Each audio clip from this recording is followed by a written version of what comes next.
Maria Bartiromo brings on Trump's press secretary. Get used to her. We're going to see a lot of her. I'm John Mike Keene. Let's watch together. Can you talk to us a bit about President Trump's plans on the first few days? On day one, for example, how many executive orders is he planning? But as for executive action on day one, yes, he will use the power of his pen to deliver on many of the promises he made to the American people on the campaign trail to secure the southern border, to fast track permits for fracking, for drilling, and to also take executive action to stop some of the transgender insanity that we have seen take over this country. I think the American people are going to be pleased with what they see from President Trump within mere minutes of his return to the Oval Office. Boom, boom, boom. Trump's going to turn it around on day one. Presidents, every time they come into office, they have all of their executive orders lined up. They reverse the previous president's executive orders because that's all that you can do with an executive order. It works as long as you're the executive. As soon as they change executives, they change orders. We've seen, again, the border wall, like you said, him selling off the border wall.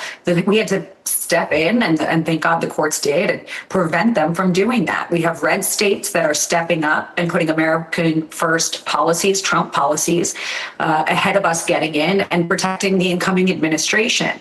It's just not even fathomable to me that President Biden would want to be so destructive in his last few days. But unfortunately, that is what this administration has been doing. So we shouldn't be surprised. But we have been actively working to prevent that from happening.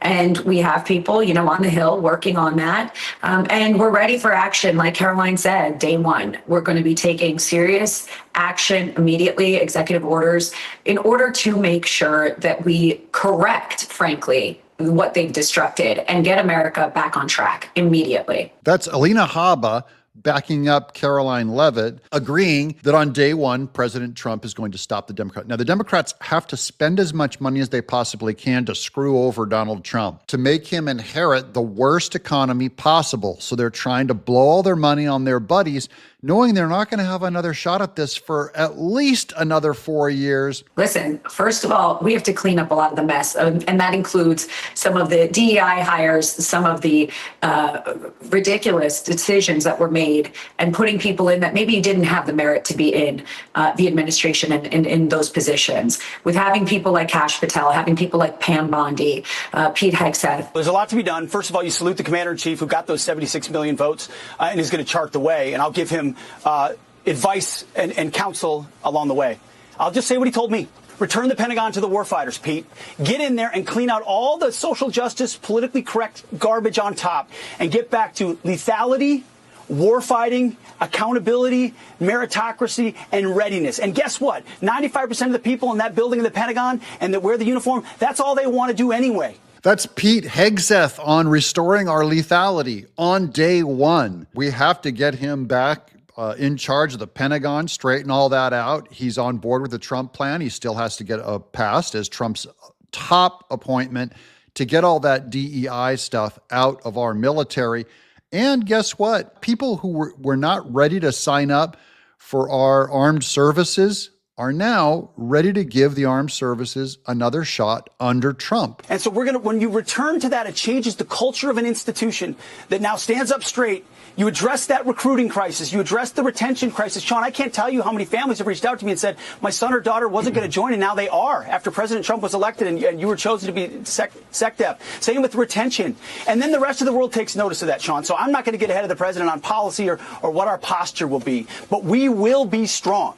And we will have peace through strength, as Donald Trump has said, and we will put America first. That's what he's asked me to do at the Pentagon, and that's my promise to the American people and our warfighters, led by President Donald Trump. We're in good hands with Pete Hegseth.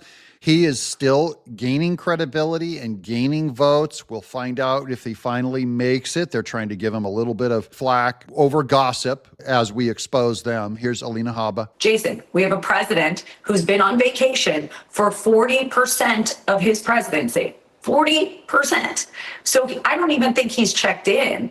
But he has no problem spending American money, and it's got to stop. The hemorrhaging has to stop. American people are suffering. We need tax reforms. We need a lot of things that have to be done very quickly so that they can effectuate some change when President Trump is in there and help the American people. Yeah, it's amazing to me that President Biden was on vacation before he went on another vacation. Then he went to St. Croix, and then he's going to get back and he's going to go fly off to Italy like he's going to do some big foreign policy effort in Italy, and all at the taxpayers' expense, of course. Hundreds of billions of dollars that are trying to be spent by the Biden administration in literally the next 20 days. So what can the president do to fight back against that? Because that money, I mean, we're up against a debt ceiling, but there's hundreds of billions of dollars appropriated, but not yet spent. But on addressing Joe Biden, in the last couple of weeks of his presidency, he's going to go to Italy. And what's he going to do? He's not going to accomplish anything. And who in Italy even wants to meet with him? There's only so much, unfortunately, we can do until we're there. But I will say that I think that we're seeing real unity in Washington recently. And also fear, probably because of Doge, because of his administration, the people he's put in, and the fact that they know that you're going to be held accountable if you're going to be messing around with American people's money. And and I think we've seen that. I think we've seen that just in look at the amount of people, Jason, that have come to speak to President Trump at the Winter White House here in Mar-a-Lago. They are worried. And they know they're going to be held accountable. Doge is coming to town. Department of Government Efficiency. That's Vivek and Elon. I hope they stay more focused on that than this H-1B visa thing they're trying to open back up. I'd rather have them focus on shrinking our government, cutting this gross spending, audit our government, every institution, and cut some. Encourage some to get cut. Here's Byron Donalds. We got the photos late because it took America First Legal suing the National Archives. You remember them, the same National Archives that said for a couple years that Donald Trump was holding back classified information. They had to sue that National Archives just to get access to these photos. And the people who were blocking these photos, none other than President Joe Biden and President Barack Obama. And so in that lawsuit, they basically said, we'll finally release those to you after the election. So look, the National Archives covered up that meeting between Joe Biden introducing Hunter Biden to Chinese businessmen, including President Xi. They saw him publicly claim that he never talked to Hunter about his businesses. And then here's pictures being released now by the National Archives. They said, we'll wait till after the election's done because they didn't want it to affect the election.